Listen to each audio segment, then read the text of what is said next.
अस्सलाम वालेकुम friends, Swedish company साब की जानिब से भारत को ग्रिपन से मुतालिक बड़ी ऑफर पर बात करेंगे। इस तैयारे की खसूसियात, इसके लेटेस्ट वेरिएंट और पाकिस्तान की जानिब से इसको माजी में रिजेक्ट किए जाने से मुतालिक वजूहात को भी डिस्कस किया जाएगा। So let's start.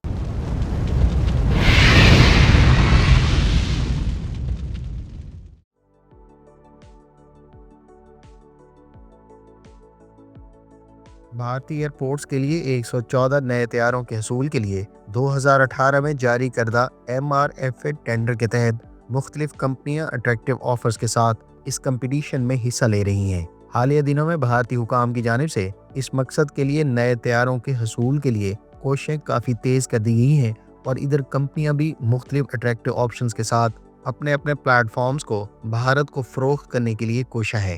ख्याल रहे कि भारतीय एयरफोर्स के लिए 2007-8 में जारी करदा MMRCA टेंडर के तहत 114 तैयारे खरीदने का फैसला किया गया था। उस वक्त इस कंपटीशन में अमेरिका ने अपने F-18EF और F-21, जो दरअसल F-16 ब्लॉक 70 का इंडिया स्पेसिफिक वर्जन था, उसके साथ हिस्सा लिया था। इसके अलावा साब की तरफ से ग्रिपेन और यूरोपियन कंसोर्शियम की तरफ से यूरोफाइटर टाइफून और फ्रेंच रफाल के अलावा रशियन मिग 35 और सू 35 ने इस कंपटीशन में कम्पीट किया। अलबत्ता इन तैयारों से मुतालिक टेस्ट और ट्रायल्स के अलावा फाइनेंशियल मामलात के बाद फ्रेंच रफाल का 2016 में इंतखाब किया गया। अब लेटेस्ट कोशिशों में ग्रिपेन ने भारत को बाकी मदे मुकाबल तैयारों से जल्द डिलीवरीज और तेज तरीन टेक्नोलॉजी ट्रांसफर की यकीन दहानी करवाई है। ग्रिपेन के इंडिया में मौजूद हेड ने कहा है कि ग्रिपेन का लेटेस्ट वर्जन भारत की मौजूदा और फ्यूचर की नीड्स को कैटर करने की सलाहियतों से लैस है। उनका मजीद कहना था कि यह तैयारा advanced weapons, cutting edge sensors और काउंटर मेजर्स के साथ pilot friendly human collaboration offer करता है, जो न सिर्फ भारतीय एयरफोर्स के लिए मॉडर्न बैटलफील्ड नीड्स बल्कि फ्यूचर की ऑपरेशनल रिक्वायरमेंट्स के साथ भी अलाइन है। फ्रेंड्स, भारत के MRFA टेंडर के तहत अमेरिका की जानिब से बोइंग के F-15EX और F-18EF के अलावा F-21 को एक मरतबा फिर ऑफर किया गया है, जबकि स्वीडन अपने ग्रिपेन के EF वर्जन और यूरोपियन कंसोर्शियम अपने यूरोफाइटर टाइफून के ट्रांस 4 और फ्रेंच कंपनी अपने रफाल F-4 के साथ इस कंपटीशन में हिस्सा ले रही हैं। फ्रेंड्स, अब हम ग्रिपेन तैयारे की बुनियादी खसूसियात, इसके वेपन सिस्टम्स और इसके तमाम तर वेरिएंट्स के अलावा पाकिस्तान एयरपोर्ट्स की जानिब से माजी में इसको रिजेक्ट किए जाने की वजूहात पर तफसीलन बात कर लेते हैं। ग्रिपेन की अगर बुनियादी खसूसियात की बात करें तो ये एक single engine delta wing canard configuration के साथ मल्टी रोल फाइटर एयरक्राफ्ट है। साब का दावा है कि ये fighter jet high performance, high manoeuvrability और फुली इंटीग्रेटेड इंफॉर्मेशन और वेपन सिस्टम्स रखने वाला एक स्मार्ट फाइटर एयरक्राफ्ट है। ग्रिपेन सी की लंबाई 14.9 मीटर्स और ओवरऑल वेट 8.4 मीटर्स है। ग्रिपेन सी का maximum take off weight 14,000 kilogram, ज़्यादा स्पीड मार्क 2 और सर्विस सीलिंग 52,000 फीट बताई गई है।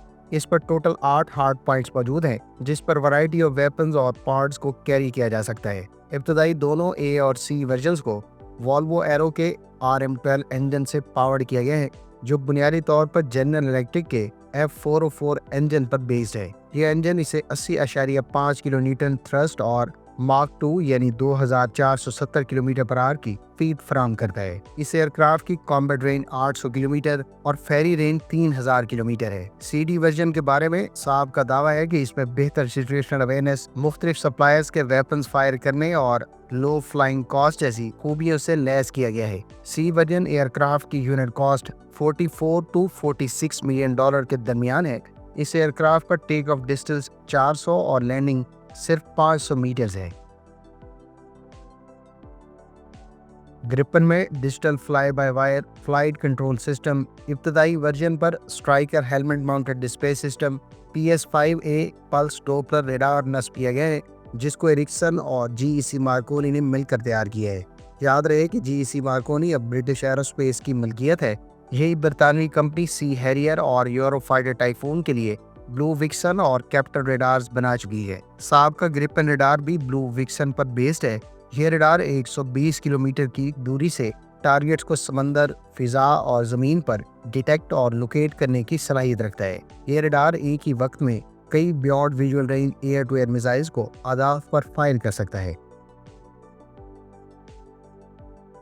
ग्रिपेन एक मल्टी रोल प्लेटफॉर्म तो है ही, लेकिन साब कंपनी न सिर्फ स्वीडन में तैयार करदा ویپنز اس ایئر کرافٹ کے ساتھ آفر کر رہی ہے، بلکہ اس میں یورپین اور امریکن ویپنز کے علاوہ متعلقہ ملک اپنی ریکوائرمنٹس کے تحت لوکل ویپنز کی انٹیگریشن کی آپشن بھی اویل کر سکتا ہے۔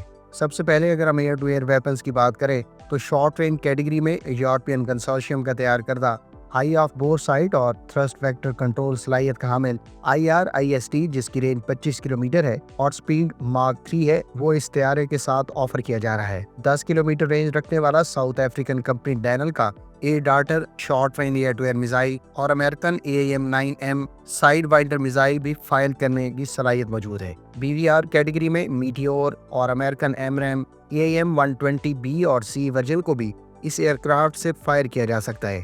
یاد رہے کہ میٹیور کی زیادہ سے زیادہ رینج 160 کلومیٹر اور سپیڈ ماک 4 کوڈ کی جاتی ہے۔ دوسری جانب AMRAAM کے B ورژن کی رینج 100 کلومیٹر اور C کی 120 کلومیٹر بتائی گئی ہے۔ ایئر ٹو سرفیس کیٹیگری میں گرپن کو ساب کمپنی کے تیار کردہ RBS-15M K3 اور RBS-15 گنگنیٹ سے لیس کیا جا سکتا ہے۔ ان میزائلز کی رینجز بالترتیب 200 اور 300 کلومیٹر ہیں۔ ایئر ٹو گراؤنڈ کیٹیگری میں 27 ملی میٹر کی گن کے علاوہ زیادہ سے زیادہ 20 کلومیٹر رینج رکھنے والا AFDS میزائل فائر کیا جا سکتا ہے۔ یاد رہے کہ AFDS سے مراد autonomous free flight dispenser system ہے۔ یہ سب منیشن سے آرمڈ ایک اسٹینڈ آف گائیڈڈ ویپن ہے۔ دیگر ایئر ٹو گراؤنڈ ویپنز میں ورائٹی آف بامبز جیسا کہ امریکی ساختہ بنکر بسٹر سیریز کے GBU-10 Payday 2، GBU-39 اور GBU-49 کو بھی فائر کیا جا سکتا ہے۔ الیکٹرانک وارفیئر کے اعتبار سے گرپن ورائٹی آف سسٹمز اور اکوپمنٹ سے لیس ہے۔ مثال کے طور پر اس میں الیکٹرانک سپورٹ میجرز اور وارننگ سسٹمز کے لیے بورڈ 21 نصب ہے۔ سیلف پروٹیکشن اور الیکٹرانک اٹیک کے لیے اریکسس EAJP یعنی electronic attack and jamming part Saab کی جانب سے لیٹسٹ ورژن کے لیے تیار کی گئی ہے۔ اس سے پہلے کے ورژن یعنی A اور C کے لیے EWS-39 استعمال کی جاتی تھی۔ جدید ورژن کے لیے لائٹ ویٹ ALR ڈیکائے بھی تیار کیے گئے ہیں، جو بنیادی طور پر ان کمی ایئر ٹو ایئر میزائلز کو دھوکہ دینے کے لیے استعمال کیے جاتے ہیں۔ اس کے علاوہ دیگر ڈیکائے لانچرز بول اور BOP پریویس ورژنز پر استعمال کیے جاتے رہے ہیں۔ مستقبل میں برائٹ کلاؤڈ ڈیکائے بھی گرپن کے لیٹسٹ ویریئنٹ پر نصب ہوگا۔ گزشتہ ورژن میں passive infrared search and track systems DJRP اور IR اوٹس کا استعمال کیا گیا تھا، تاہم لیٹسٹ ورژن میں اٹالین کمپنی کی تیار کردہ جدید اسکائی وارڈ G IRIST کا استعمال کیا جائے گا۔ فرینڈز، غیر مصدقہ اطلاعات کے مطابق پاکستان ایئر فورس یا تو اس ایئر کرافٹ میں ماضی میں دلچسپی دکھا چکی ہے یا پھر یہ ایئر کرافٹ سویڈن کی جانب سے پاکستان کو پچ کیا جا چکا ہے۔ تاہم میرے خیال سے یورپین اوریجن ہونے اور خاص طور پر اس میں امریکن اور برطانوی کمپوننٹس کی وجہ سے پاکستان نے اس کو ماضی میں ایکوائر نہیں کیا، جبکہ دوسری بڑی وجہ اسی اثناء میں پاکستان اس کے ہم پلہ صلاحیتوں سے لیس JF-17 پروگرام کا آغاز بھی کر چکا تھا، لہٰذا ان فنڈز کا استعمال اس پروگرام پر خرچ کرنا ہی بہتر سمجھا گیا۔ جہاں تک آپ میں سے کچھ لوگوں کا اب بھی خیال ہے کہ اس ایئر کرافٹ کے لیٹسٹ ورژن کو پاک فضائیہ کی جانب سے کنسیڈر کرنا چاہیے، تو اس کی پہلی وجہ امریکن اور برطانوی کمپوننٹس اور انجن کے علاوہ اس کی بلاک 3 کی طرح کی ہی کیپیبلٹیز ہیں، جس کے بارے میں ہم پہلے بھی بات کر چکے ہیں۔ ویسے بھی پاکستان کو ایسے کسی ویپن کو اب ہاتھ نہیں لگانا چاہیے جس میں ویسٹرن انوالومنٹ ہو، کیونکہ نہ صرف ایسے ویپن اور سسٹمز کی فراہمی، پارٹس اور متعلقہ ویپنز پر پابندیوں کی تلوار لٹکتی رہے گی، بلکہ ایک نسبتاً مہنگے اور کم صلاحیتوں والے ویپن پیکج کے ساتھ ایئر کرافٹ کا حصول کس کام کا۔ جیسے گرپن کی صورت میں اگر آپ طیارے حاصل کر بھی لیں تو آپ کو اس کا ایڈوانس ویپن پیکج شاید آفر نہ کیا جائے۔ خیر، آپ اس تمام تر صورتحال کے بارے میں کیا رائے رکھتے ہیں؟ کمنٹ باکس میں اس کا اظہار ضرور کریں۔